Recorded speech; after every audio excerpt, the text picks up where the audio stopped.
Well, welcome to another episode of Cock Talk, the podcast. We have a very special guest today, a dear friend of mine, Miss Becky DeBerry. How are you today? I am well. Thank you so much. Yay. Hi, Awesome. Becky. Hey, Becky. Hi. Hi. So we've I got thought all at of us first I here. thought you were trying to say that you had a dear friend. Ah. No, we've got a few of those out back. They're not really friends though, because they keep chomping at the garden. It would have been sweet if you held up a head. Here's my God. Here we go. Fun fact, since we tend to tangent pretty quickly, fun fact, I did visit the new Harbor Freight over by my house and got myself a slingshot for those deer that are kind of taking a shot at my garden. So That's like giving him a spanking. no, well, that's what I'm saying. I've got all of those rocks in my beds out back that the previous owners of our house put in for God knows what reason. For that But very yeah, reason right there. you know what? Deer. I've got unlimited ammo now. So we're good. The deer family are going to find a new place to get their morning food. But we're going to talk a lot about entrepreneurship. We're going to talk about urban farming today. Miss Becky is Miss Urban Farmer. Is that right? Is that I get the right tag It for is. socials? Okay. You're it. That's it. So you have been kind of doing this urban farming thing for a while. So tell us a little bit kind of about yourself and then kind of how you started getting into gardening and farming and all that.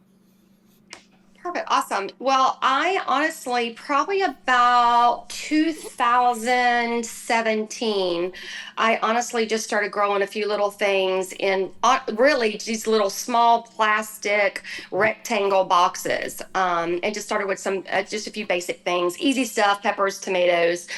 And I really had fun doing that. I wasn't quite on a health and wellness journey at that point yet. I've always been a pretty healthy person overall.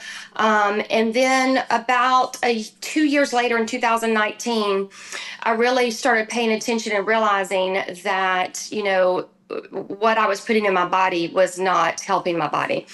I mean, that could be because I was getting wee bit older, just a wee bit older, okay, and realize, oh, my body's not responding as well as it used to respond. We need to make some adjustments. And that's really when I just kind of was like, you know what, I'm gonna do this thing. But if I'm gonna do it, I want to do it right. I am I'm very cautious of what I put in my body now, especially even fresh fruits and vegetables and things, from the store. And so many things are depleted now. And we've learned that as we've gone along. And so I'm doing the best that I can for me and my family with my backyard, which has been an amazing journey because here's what happened. I'll be very honest, what really sparked me to a whole nother level of this. I started my garden, all is good. I'm doing all these things, and I'll go into that in just a few moments. And then COVID hit and we couldn't go to the store. I will be honest with you. During that time, not one time did I need anything from the grocery store. You could have never told me that was going to happen. You could have never told me that we would be prepared without being prepared. We went to the meat market and that was it. It fed my neighbors. It fed my family. It fed my friends. I had so much in my garden. It just, just from just kind of messing around and playing with it, it just sustained us. And so when it did that, it put me to a whole nother level. And then everything changed. I thought, okay, I won't ever be put in a position like this again. And I want to make sure that I not only take care of us and our family, but I provide enough for others that may need it as well. And then that's when I just kind of took it to another level. And I do a handful of different things. So I do hydroponic, I do raised beds, and I also have a veggie pod. So don't know about you guys, but I'm the best learner by mistakes. So I've made a lots and lots of mistakes. And that's how I personally learn the best. And so through that, I've learned what works best for what system. And we're in zone 9A in Florida. So it gets extremely, extremely hot, so you have to be cautious of what you plant and where you plant it. So I really learned by that. I also have a worm compost. So I have lots of worms. I don't name them, but I do name my chickens and my goats. I have Nigerian dwarf goats. That's your main source of meat then? Are your worms? It's worms. So it's not. Those are my babies now. Those are my babies. That's what my husband says. He said, I have freeloading teenagers, Becky. Freeloading teenagers. I said, but here's the deal, babe. Here's the deal. I can milk them, I can do cheese, and I can do my own soap. Okay? He said, but you don't. I said, it doesn't matter. I can. How old are your goats now? The goats are 5 years old now. Okay. Yeah, they're awesome. They're amazing. I just have 2 Nigerian dwarf goats, and they're like dogs. They're listen, I'm gonna be honest with you guys right now. Can we just be honest? I only have females. Y'all want to know why? Why? Because goats stink. Do you know what they do? Do you know what male goats do? They pee on themselves. They urinate on themselves to smell good for the women, and it's disgusting. And they stink so bad. Sounds like dogs. It's like a bunch of teenager boys running around in my yard. No, it's not allowed. Girls only. Girls only. That's funny. So your goats are in the He-Man haters club then. Yeah. I'm sorry, guys. They are because they stinky. They just stinky. So that's really, I'm not kidding. That's really the reason. Because I was like, I can't have I don't want no stinky goats out here. We can't have that. So, well, I mean, you can only milk the female goats. So, right. And that's what you're using them mainly for, I assume, is like if you're making cheese and whatnot with them, then you're using their milk, right? Yes, I have not milked my goats yet because once you start that process, you have to keep going with it. And I honestly have not done that or wrapped my brain around it. It's just a tool that I use for my husband when he complains about my goats. Mm-hmm. That, babe, I can do this. You know that. But you don't. But I can. You gotta have the ability to. That's where we're going, guys. So if something happens, y'all need goat cheese and goat milk, I got it covered. I won't have to get that, from the specialty farm down the road. You know what I'm saying? Right. I'm just saying. Yeah. But anyway, so that's how I started. That kind of put me in a whole nother level, and some help things, and I'll share that in a bit. But currently, I am growing kale, and I grow it each season. So every season, I'm doing whatever is we can grow for the 9A zone. So right now it's kale, onions, bell peppers, jalapeno peppers, sweet peppers, summer squash, tomatoes, purple hull, green beans, Brussels, strawberries, blackberries. I have grapevines. It has beautiful grapes on it.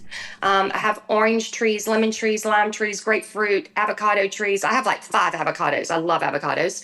Apple trees, plum trees. I mean, so we're really doing good. We're doing good back here. You're doing pretty good. Yeah. Can you grow all 12 months of the year?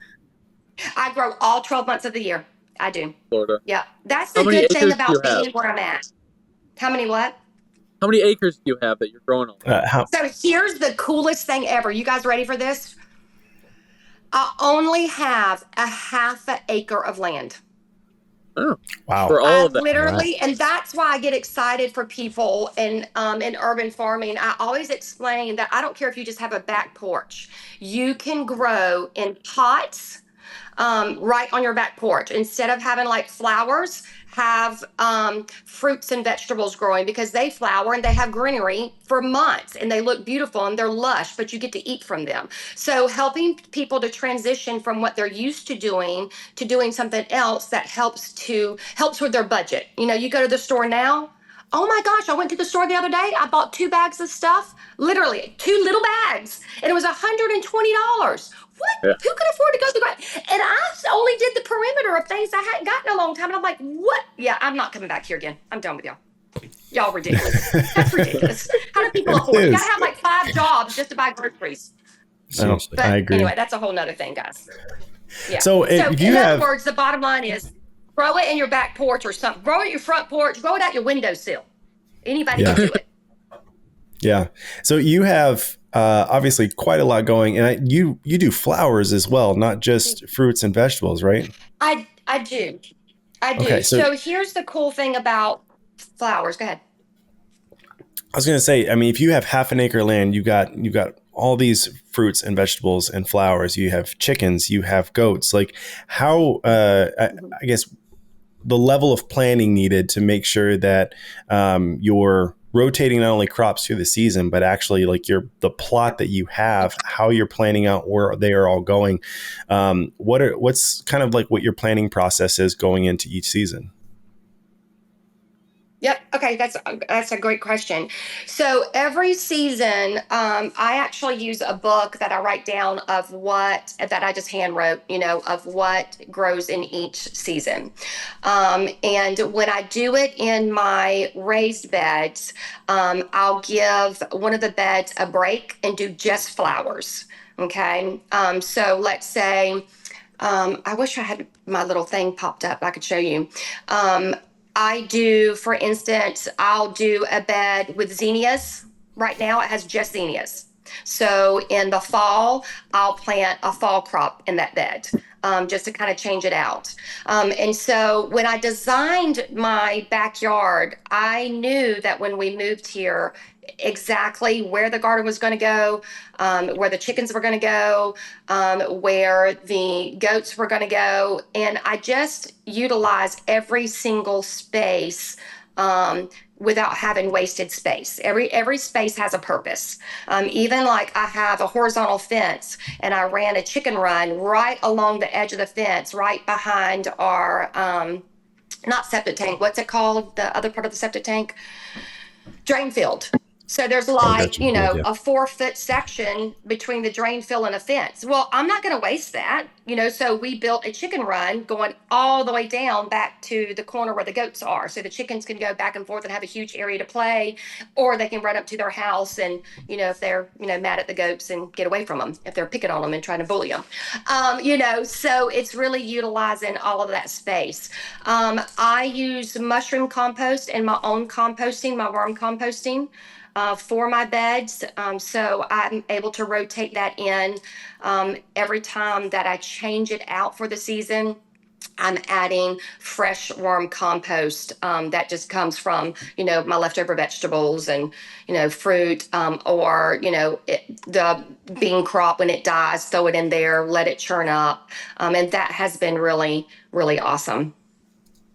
And I don't use anything. The only thing that I'll use every once in a while, as far as to help with pest, would be neem oil, which is natural. I'll use that. And that's literally all I use. And I use flowers. So like, for instance, mint goes next to your squash. So squash bugs don't like the smell of mint. So you learn what flowers or what herbs go with what vegetable. We eat, tomato, mozzarella, and basil. Well, basil literally is a companion to tomatoes in the garden.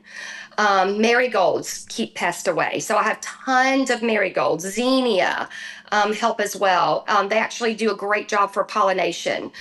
So it's really, learning those flowers and our herbs that work well, that deter pests, then also bring in ladybugs and the things that you need to help with your garden. Because your ladybugs are going to eat your anthids. Is that right? Aphids. Yeah, I said it right. I was like, is that right? Anthids. Yeah, the aphids. You see that word in your brain and you like to go to say it. You're like, wait, am I saying that right?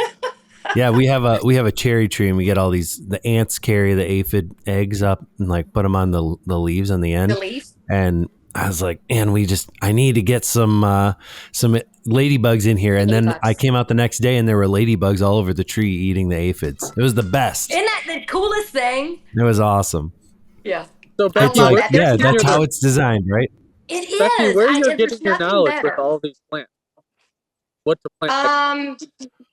Now, I will be honest with you. I actually researched what herbs and flowers work with what's best for vegetables. So that wasn't something I learned by mistakes. I learned that by actually doing some research. And I just did that research on my own, just looking it up on the internet, following, different farmers and stuff like that, learning from them about that. Because I really wanted it to be successful, and I really did not want to use I wanted to use zero, zero, zero pesticides, Yeah. and make sure that I do whatever I can do, that's best for our family. I've had some, health things in the last couple of years, and I'm so excited that I started this journey, back in 2017, because that put me ahead of the game. Being 52, I still want to live a long life and see She's my great lying. grandchildren, I mean, It's not so possible. whatever I need to do, that's what we're going to do. And I will tell you, my inflammation level marker was so high, it's gone from here to here. It has been a game changer, from sourdough bread to doing our own fruits and vegetables, from all natural supplements, like everything. My blood work's changed. It has been unbelievable. And I take zero medication, zero, zero, zero, nothing. And that's important, so however I can help somebody to live that life, then that's what I want to do, and help in any way that I can. So yeah. So my wife does sourdough, and I think it's really cool that you do it too. Now, you're concerned about what you're putting in your body. How far do you go down that rabbit trail? So, my wife will buy the flour. Do you buy the actual grain and mill it yourself, or are you buying the flour from some known clean source? What's your tactic for that? Yep, I do. I do. We have a local place right here that sells some great unbleached flour and bread flour that I love to get it from. I don't do it myself. And I always love saying that. I don't do it myself right now, because things that Yeah. I said that I wanted to do later, I did, and so it's not something that I would not be willing to do later. As our time continues to get freed up in life. My husband and I own several businesses. And so, we're all about time management and adjusting our time to do things that are valuable, to our family and our life and sustainability.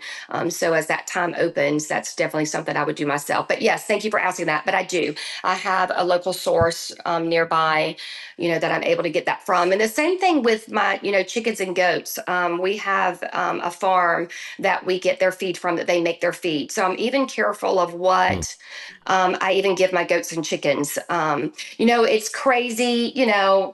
People believe what they want to believe, and and I'm okay with whatever. But a few years ago, probably about 3 years ago, I was given my chickens from a local store that everybody buys their stuff from, um, all over the US. And my chickens quit laying eggs. And, Yeah. and I started seeing all these things going on about, don't give them this. And I was like, is that real?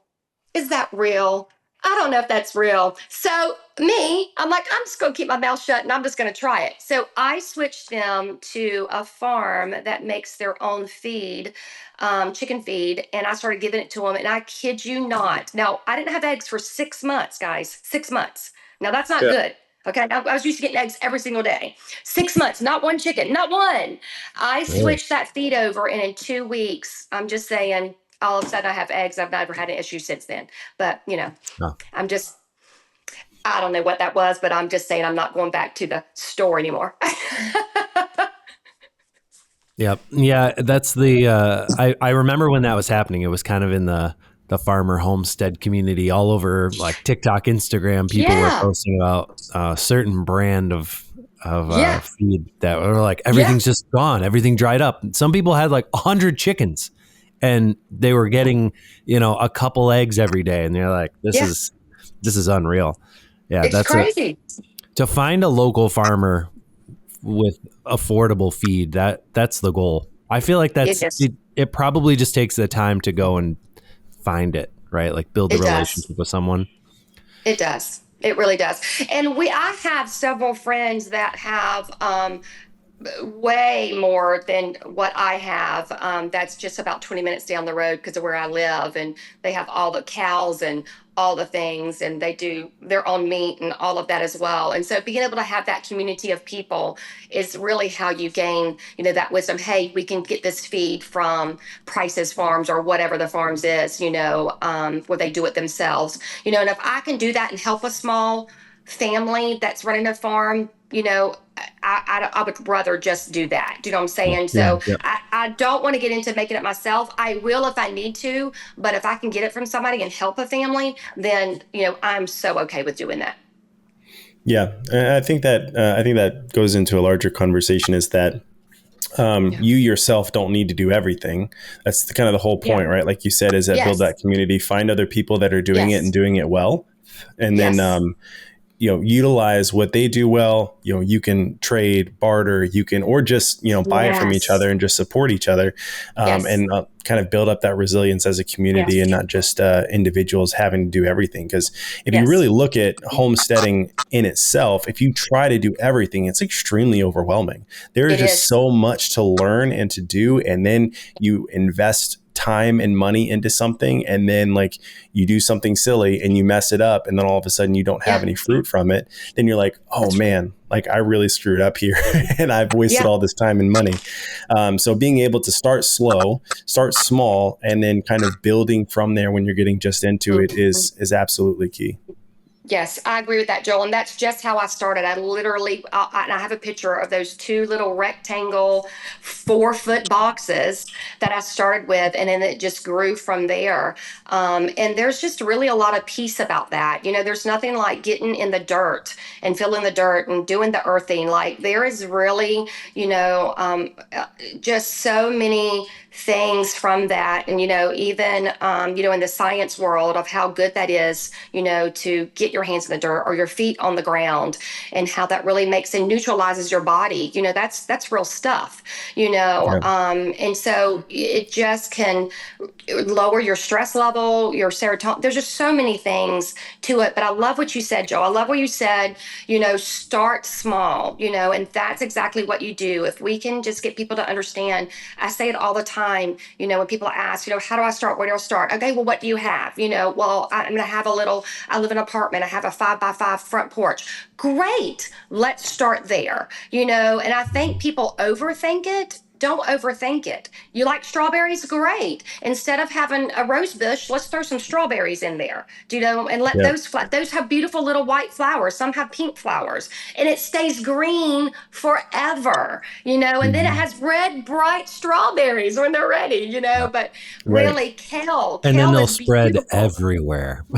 They'll do their own thing. Because they spread from the roots and they spread from the seeds of the. They do, and it's beautiful. Yes, and it happens in like so a year. You can go from a few plants to 15 or 20. That's exactly what happened. We planted strawberries last year, and they're just going nuts.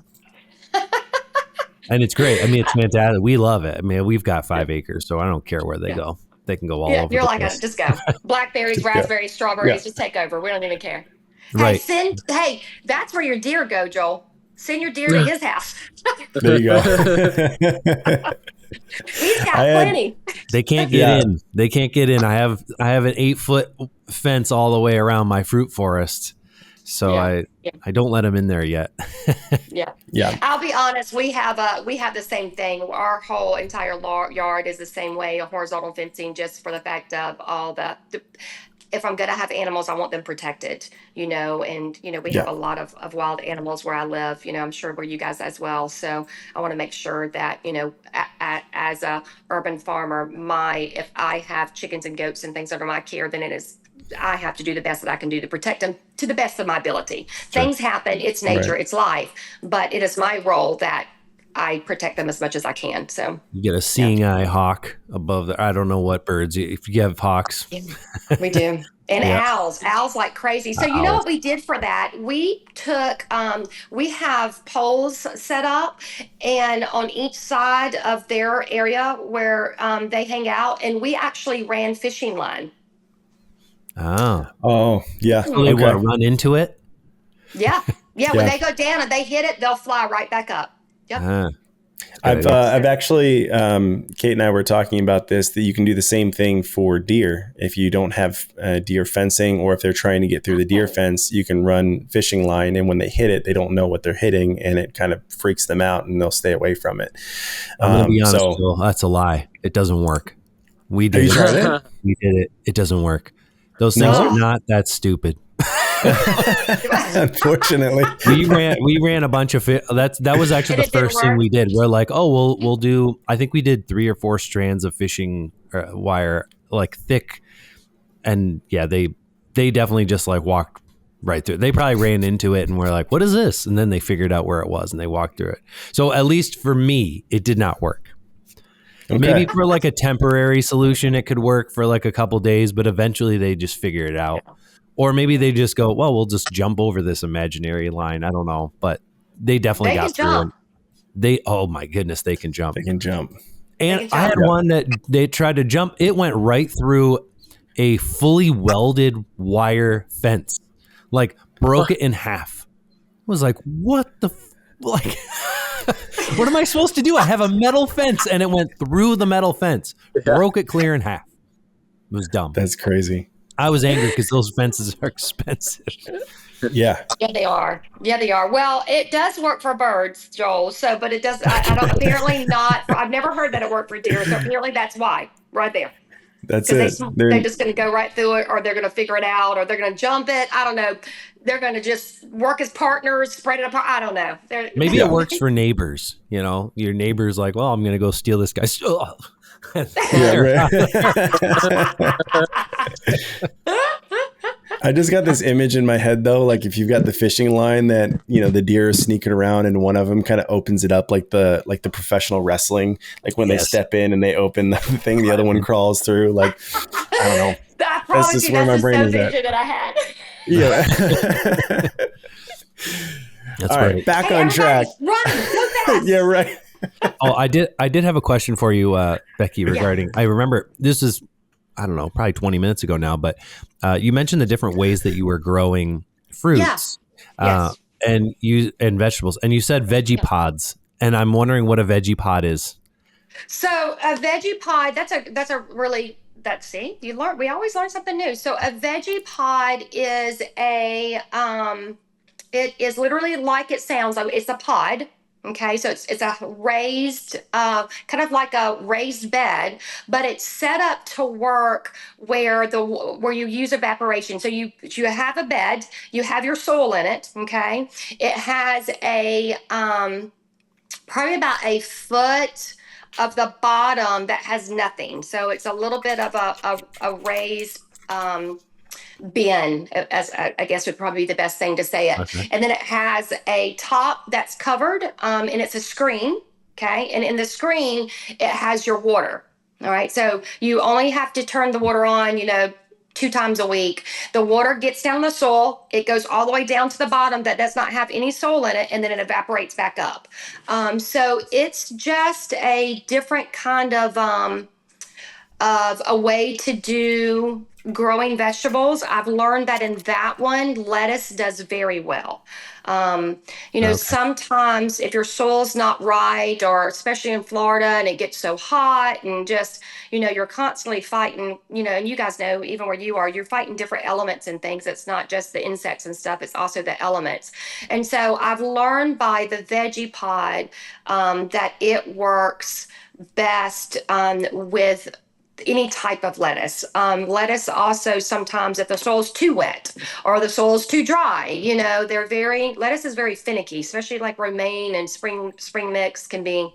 Kale, it don't matter. Kale's going to grow no matter what. It can be dry, it can be wet. I mean, kale's crazy, but the others are pretty finicky. And so that seems to, work very well. But it's actually called, I got it online. Another one of my farmer friends that has a really decent sized farm and has all the animals, she's the one that actually told me about it. She was like, Becky, these are really, really neat and really great for our lettuce. You should check it out. And so I did, and I ordered it, and I was like, okay, yeah, this is pretty awesome. Is this so I threatened my husband. Is this the VEGE pod? Is that It is. is that what it was? Okay, Yep. I just Yep. Googled it. No, I was Yep. like, well, I'm going to see if I can find a picture of it. Okay, so Now I am a female, so I did not do it justice of how it all works, but you guys can knock that out the park. But it's really a neat system. Like I it really, looks really cool like it. from It is. It's cool. what I'm seeing in the picture. I'm not sure. I feel like I wonder if I can just do this and it'll appear on my screen. Oh, there we Yeah. go. There it is right there. Just share my It's screen real quick so you can It's see it. really neat. Like if somebody doesn't want to do like something in their yard, or let's say you're renting and you don't want to, spend the money and build in a box and put it in the soil and all that stuff, because you can take that wherever you go. So it's really a neat way to grow. I mean, you can grow anything in it. You can grow tomatoes in it. I've done different things just for what I do already in my other garden. Is that works best for me for my lettuce. However, you can grow, whatever you want to grow in it. Cool. Yeah, so it's really neat, and I love that it's movable. So it's really, like I said, it's really great for renters. Yep. Yeah. You don't even do you even know what winter is? I don't know what winter is. No, No, I'm Is in that what you said? Florida. You I No, don't don't even know what renter. snow is. I thought you said the word winter. Renter. No, Oh, renter. renter. Oh. But I am I have that southern drawl, so you could have got winter. Yeah, Listen, I yeah. can't say it's an Gotta get R. it It's an out. R. Joel will tell you. I can't say. It's okay. I was like, she doesn't know what winter is. No, I don't know No, what winter is. We don't have winter here. Winter. What? Winter.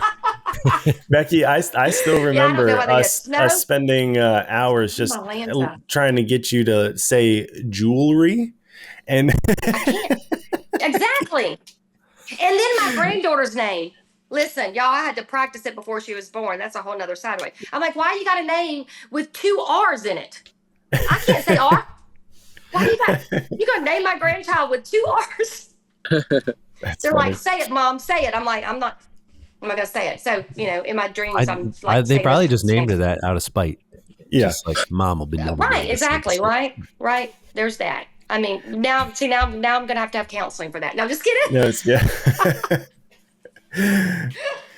Well, one thing I wanted to ask, but yeah. I wanted to ask you, Becky, was, I mean, even half an acre, Yeah. it doesn't sound like a lot, but you're doing a ton on there. Obviously, you've got a lot going on, so there's a lot of responsibility, probably day in and day out, with the garden. What is your husband's role, if any, with it? Is it just solely you? Is he helping at all? And if so, like, how do you split responsibilities, things like that? How would you do that? Yep, that's awesome. So Charlie is my what's it called? We get a good kick out of it because he's my farm hand, my little farm hand. He's a handsome farm hand. He's a keeper. And You so married your farm hand? I did. Don't tell nobody else that though. Don't tell nobody. Don't record Does he clean this. your pool too? Yeah. Oh, that's a whole other Or story, is that guys. someone else?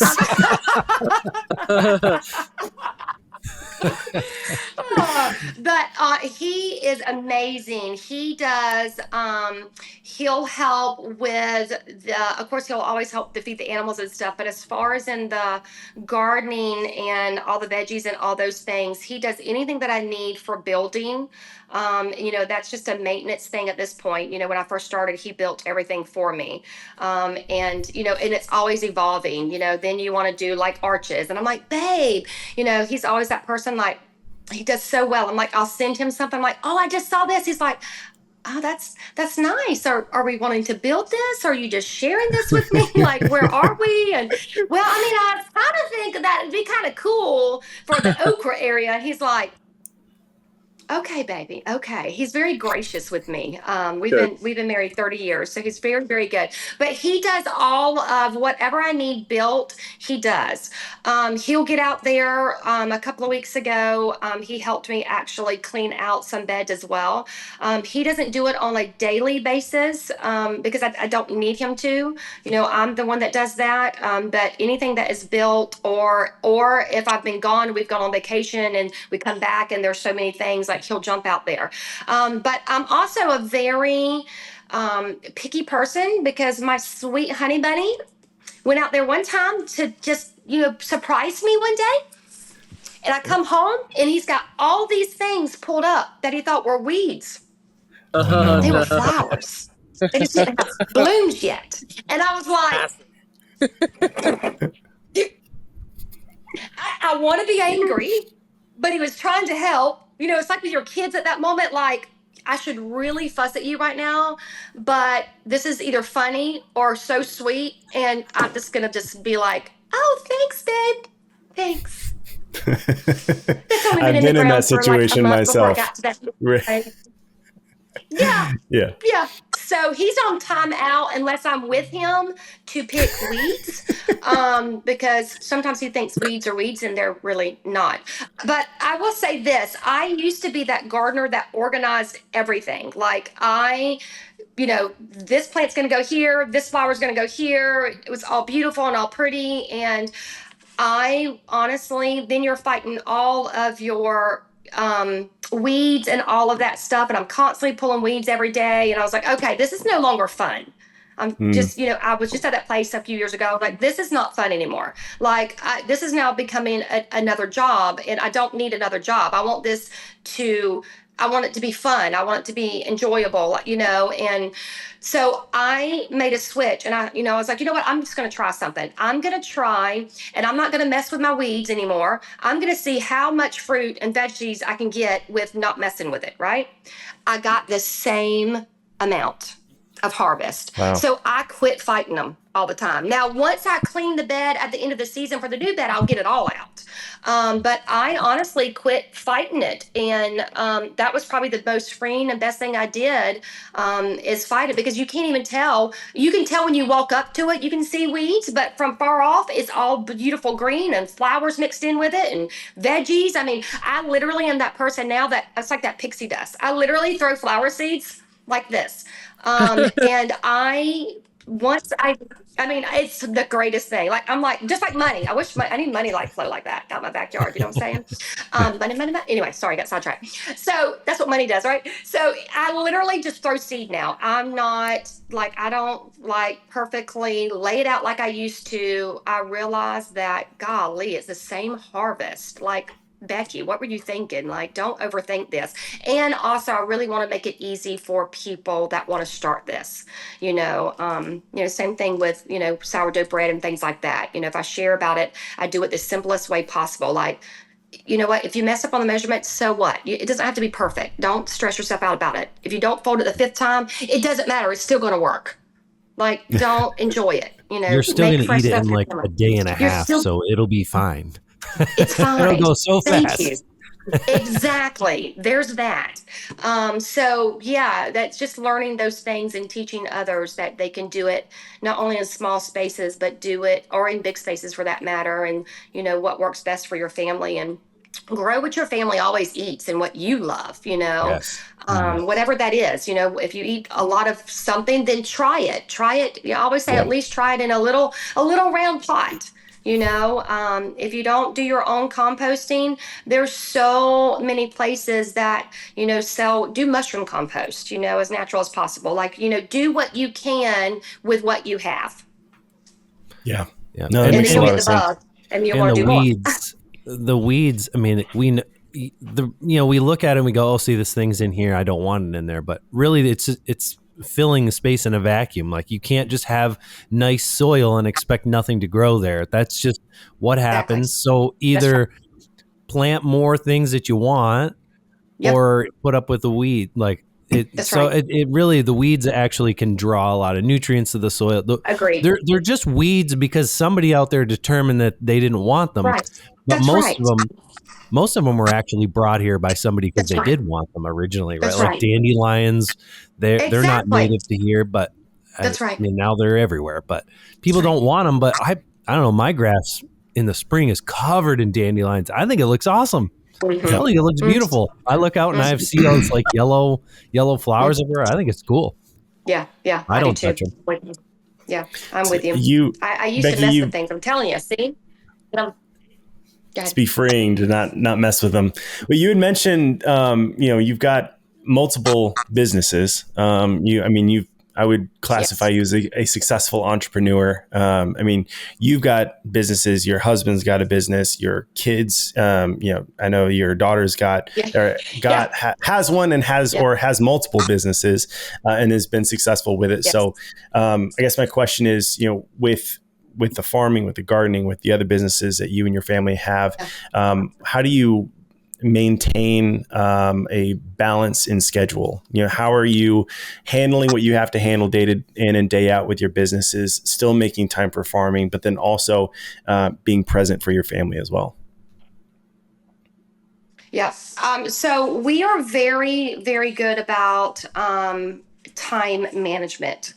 Charlie and I, honestly, for us personally, as a couple, we take every Sunday night and we look at our schedule for the week.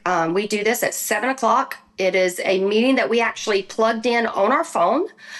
Sometimes if you don't make things like date night important, then it doesn't happen.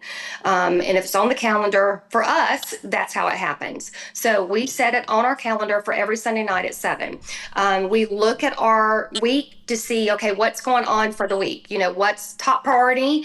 What's the appointments for the week? Because I'm very, very involved in our grandchildren's lives. What day are they coming over? So we really kind of map our week out every Sunday evening.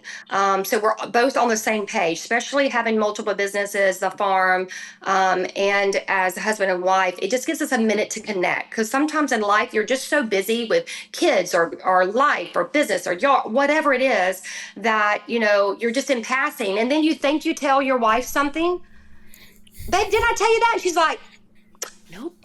You didn't tell me you were going to go with Johnny May today, or whatever, and so it's those, pop-up surprise things and you're like, wait a minute, what?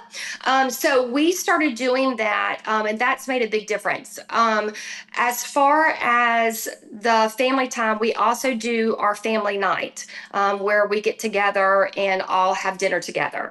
And so that we used to be able to do that, honestly, every week. And then as the grandbabies gotten older and the other kids, their businesses started growing and stuff. So now we try to do that every 2 to 3 weeks and get together that we're all together at the same time.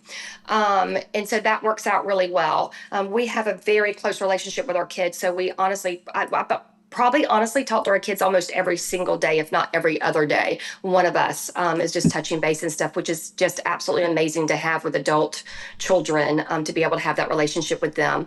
And the gardening part, I do it in the mornings before I leave to go anywhere. And then I'll walk out there every evening, when it's starting to when the sun starts setting. And so if you do a little something and pull a few fruits and veggies, every day or every other day, in a time that just gives you a moment to reflect and just have that peaceful moment, makes a difference, and then also we put, if there is where it's getting time to rotate and, change out the seasons, we actually mark that on our calendar as well. And we'll take a Saturday and spend that Saturday morning, for 3 or 4 hours and knock it out. But again, we're scheduling that so we know, hey, in 3 weeks, we're going to take 3 or 4 hours and we're going to knock this out. I've learned that if we don't have things like that on our calendar, then it's hard. You keep thinking it's going to happen. Okay, I'm going to get it to next week. Okay, I'm going to plant those seeds next week.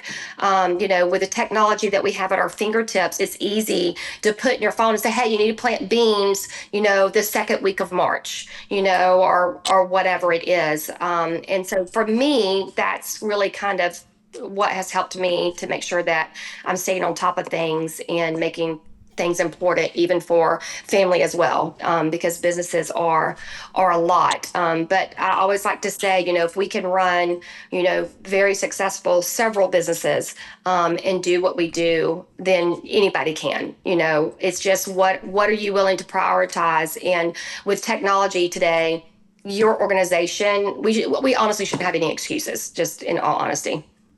Yeah. And it allows you, when you put it in your calendar, it also allows you to say no, right? Like that's usually the biggest thing for me. Like we've got, these people want to hang out on Saturday. These people want to hang out on Friday. These people, let's go do this. Or like, we've got this event, and you have to at some point go, no, I can't I have to sacrifice the fun thing to go and work on my house, or like work in the garden, or with the animals, moving something. And Exactly. it allows you to say no confidently.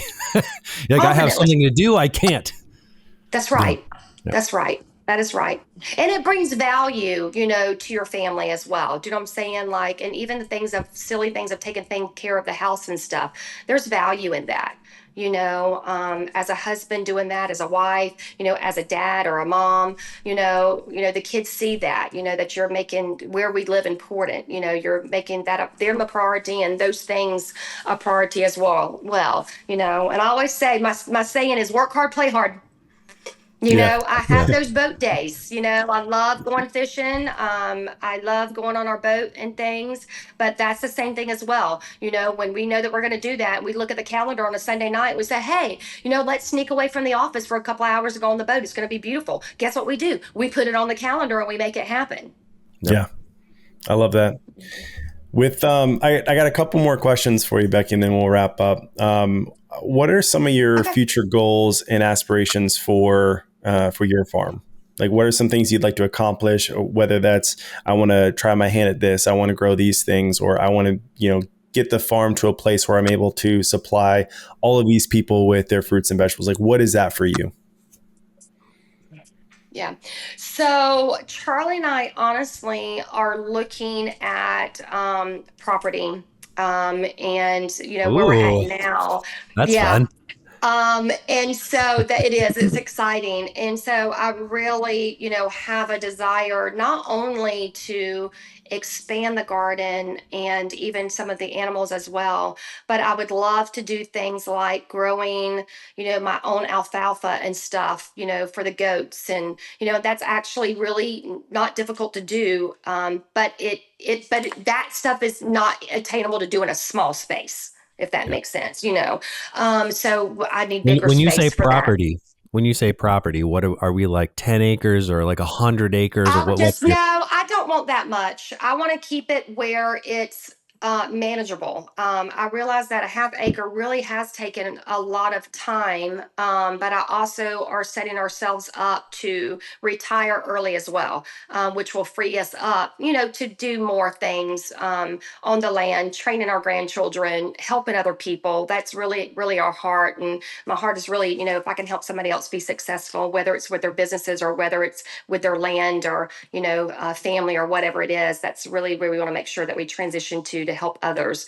So honestly, we've just been contemplating about 4 to 5 acres, just where it's attainable, just where it's enough, not too much, but then not too little to do the extra things that we want to do. I would love to have some cattle, to be able to do my own beef and all of that. That is something I'd like to do down the line as well. So just things that we can even help be a little bit more self-sustainable. And that's going to take more time to do that as well. So we know that on our time schedule, for our businesses, what that looks like. And so we've kind of put some things in motion, to put us towards that goal. I think it's important to write down your goals. What do you want? Whether it's gardening, family, whatever it is, wife, whatever, businesses, I think the last probably 3 or 4 years in the midst of doing gardening, it's also, really challenged us to reevaluate, where are we and what does tomorrow look like? And what adjustments do we need to make a better tomorrow? And so we really had to write down some dreams and goals. And there's something about writing things down on paper. You get those things written down, you set timelines of what's attainable. So for us to be where we want to be in 5 years, then we need to do X, Y, Z, this quarter to get us to where we want to be in 4 or 5 years, so, and that's what we're on track for now. Cool. Yeah. 5 acres is, I have 5 acres, and it's and enough. That's a good amount. Yeah. It's enough, except for when you have 5 acres, then you want 10. Yeah. That's what I was told. And then I imagine when you have 10, you want 20 or 40. It's like getting a tattoo. Yeah. That's funny. Yeah. Yes. Right? Yes. What, Becky, what advice would you give to someone who's interested in starting their own farm, and maybe they haven't started yet? They want to do something. What would be like a big piece of advice or lesson learned that you could share with them? Oh gosh. A piece of advice for that. I think one of my thing is always just start with something. Just start. Just start. Start. Even if you Yeah. mess it up, it doesn't matter. You just got to start with something. Whether you start with one vegetable or one fruit, because I promise what happens is when you start with one, you're going to get that bug and that itch. You're going to want to add another. And then you're going to add another, and you It's really like will just chickens. it is. It's like chicken math. It's just Yes. like chicken math. It Chicken math. literally is like that. And Oh, we there's could get one something. more. Yeah, just one more, just one more. Okay, five more. So yeah, we just did this the other day when I got new chickens in my hut. Anyway, How did yeah, we that's get 10? Yeah. yeah, You have to round exactly. He's up. like, we did like what? And then he's like, why blue eggs? Why you got to have an Easter egg or You for the have to. grandbabies? Yeah. You got to have That's them. good. Now you need an olive egger. Yeah, Yep. right. I'm just saying. They're just It makes just your like that. dozens That's what look I'm saying. beautiful. Yeah, see, thank you. There we go. So yeah, I'll tell him you said that. See, there we go. But I think my biggest thing is advice is just start with something. There's nothing like growing, whether it's a fruit, whether it's a vegetable, and you go and grab that raw off the plant and you eat it right then and there. It just does something in you that just gets you to do more. I always say be careful too. It's fun to follow people and learn some things, but it can get overwhelming because you sometimes get in your own head of, well, I can't do it that, so I'm just not going to do it, or I'm never going to look like that, I can't do it, or I can't ever make that kind of vegetable, or I don't have the kind of yard like that, or I don't have that time. Listen, don't go down that rabbit trail. Just start with something. Just start with a little something and go from there. If you don't, go if you don't have somebody local you can pull soil or anything from, just go to your local, like at Lowe's, and just get some mushroom compost. There's a lot of things that are out there now that wasn't out there before, especially in the last 5 or 6 years. So don't try to perfect it. Just work with what you can and do with what you can. I always say know better, do better. So as you learn, you'll make changes. I used to always buy all my soil and stuff, for years. And then now I'm doing it myself, so you just learn and grow as you're doing it. Does that help, Joel? Does that make sense? Yeah. That's No, great. I love that. I love that. Last thing I'm going to ask you is, are there any resources or books that have been influential in kind of your journey with urban farming and entrepreneurship? For the urban farming part, I've never read a book. And I love reading, but I've never read a book on gardening. You just I wrote really it. Is that it? honestly, yeah, I wish. No, I'm just one of those crazy people that I'll just start something, and if it messes up, it messes up. I mean, and you just learn as you grow.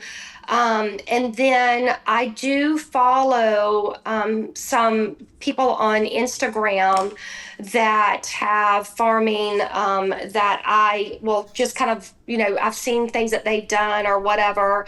But I know it sounds crazy when people ask me this all the time. And I'm like, I wish I had like this here. I read this book and it got me started. It really was, hey, I'm just going to grow a few things. And then that happened, and then COVID hit, and it was sustainability for so many people. And it just, that light switch. And I said, oh my gosh, like, okay, we can do this, and this is fun, and it's making a difference, and it really helped at a time that we weren't expected coming down the pipeline. So let's just rock and roll.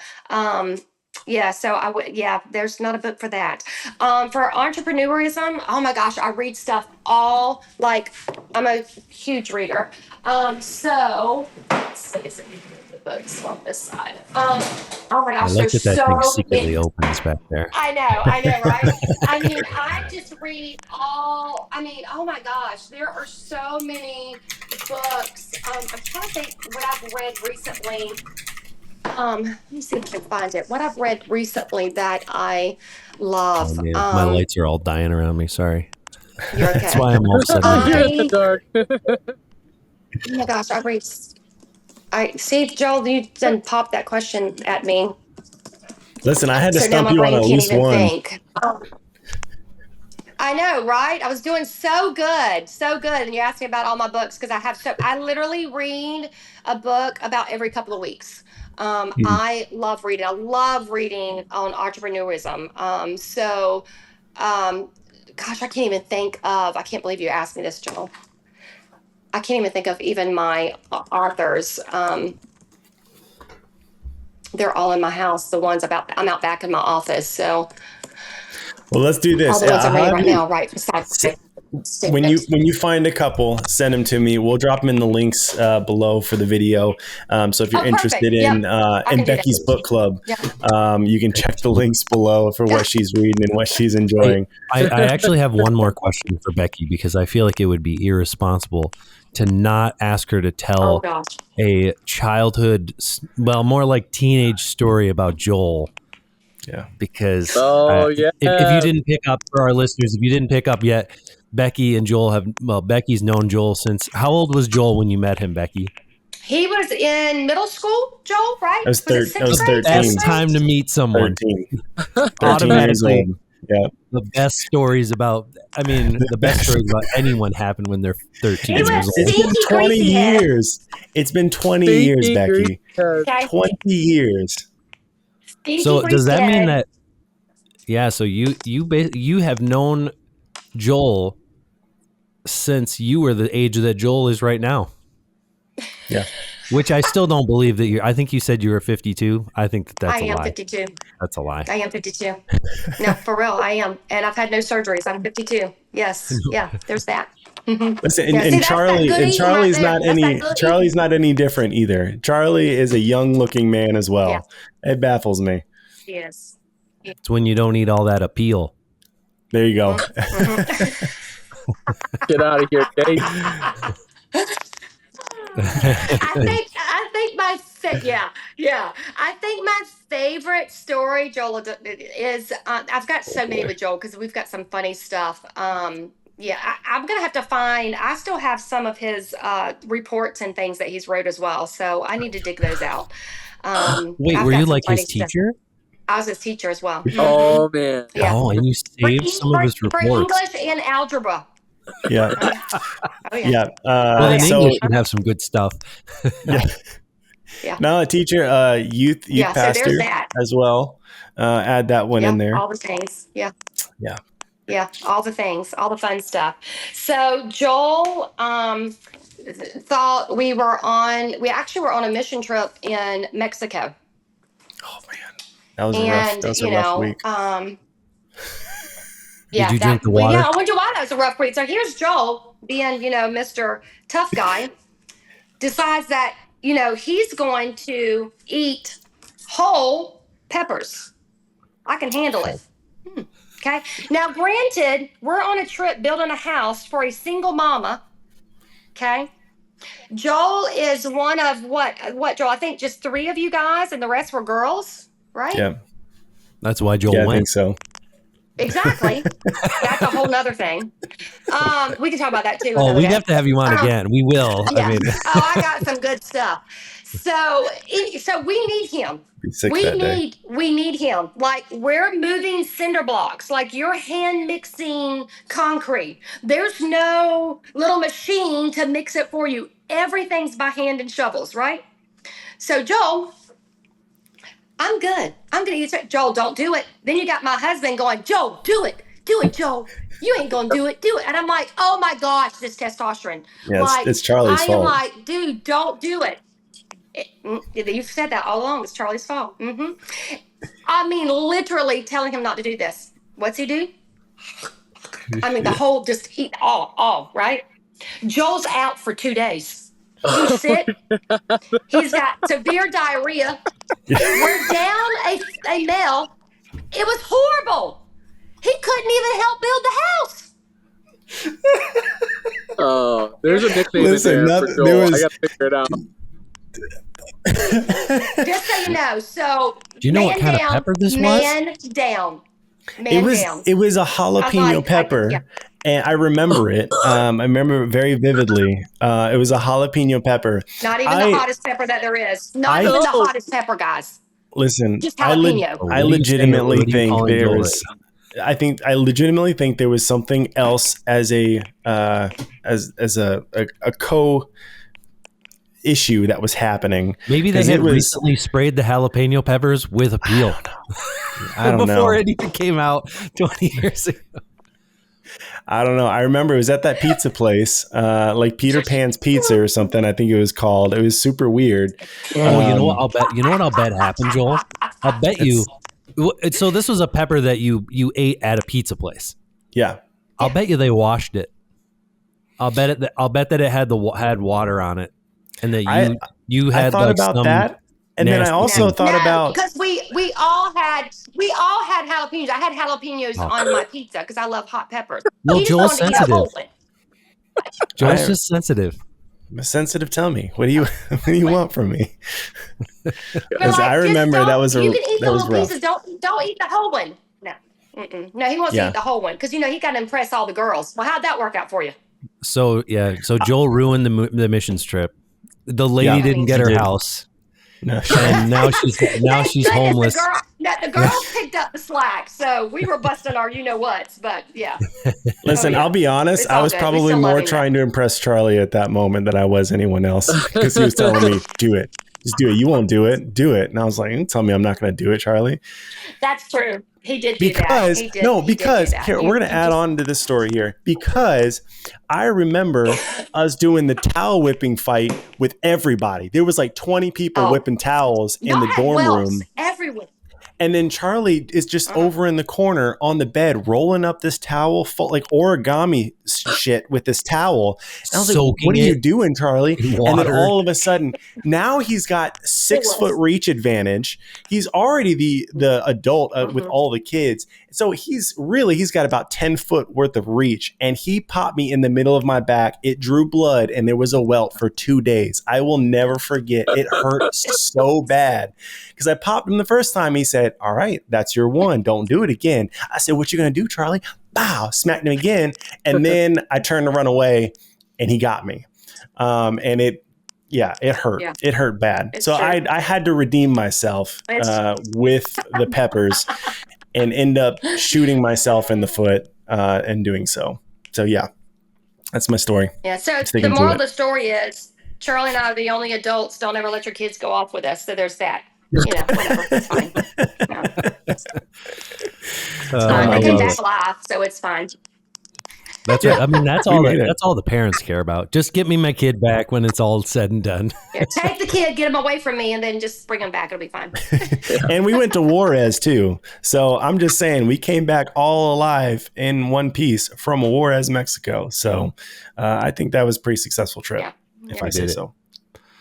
Well, Becky, thanks so much. We go in and there's like glass everywhere for the top of the fences. They do concrete and all the glass, and all the kids are like, they come from little old island over here. They were just like, what is happening? Like where? And then they lock you in the fence. They do this big iron fence. You're locked in. They're like, what is going on? Like, you're fine. It's fine. You're all right. It's fine. Just Juarez. It's fine. It's all good. I don't know why parents let us take them, but they did. So,